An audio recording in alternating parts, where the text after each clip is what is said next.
ഒന്നുമില്ല. അപ്പോ ഇവിടെയാണ് സുവിശേഷത്തിന്റെ മഹാത്മ്യം. എന്തുകൊണ്ട് ഇവർ സുവിശേഷത്തെ എതിർക്കുന്നു?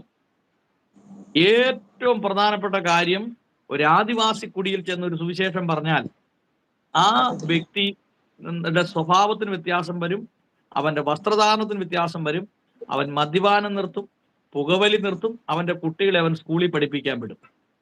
നിങ്ങൾക്കറിയാവോ, ഞാൻ താമസിക്കുന്ന സ്ഥലത്ത് നിന്ന് ഒരു 40 കിലോമീറ്റർ ദൂരത്തിൽ 45 കിലോമീറ്റർ ദൂരത്തിൽ ഒരു സ്ഥലമുണ്ട്, ആദിവാസി ഏരിയയാണ്. ഇവിടെ ഒരു കുപ്പി മദ്യത്തിന് 65 രൂപ, ഇത്രേ ഉള്ളൂ. അവിടത്തെ ഈ ഒരു ഒരു സമൂഹമുണ്ട്, ഒരു എസ് ടി വിഭാഗത്തിൽപ്പെട്ടവരുണ്ട്, മുസഹർ. അവിടെയുള്ള ആളുകൾ കാട്ടിൽ പോയി വിറക് വെട്ടാൻ പോകുന്നത് ഈ 65 രൂപയുടെ ഒരു മദ്യം മേടിക്കാൻ വേണ്ടിയിട്ടാ.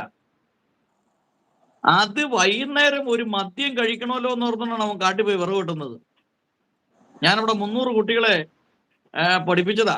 ഈ ചില ഫണ്ടിങ്ങിന്റെ പ്രശ്നം കൊണ്ട് അത് നിന്നുപോയി. 300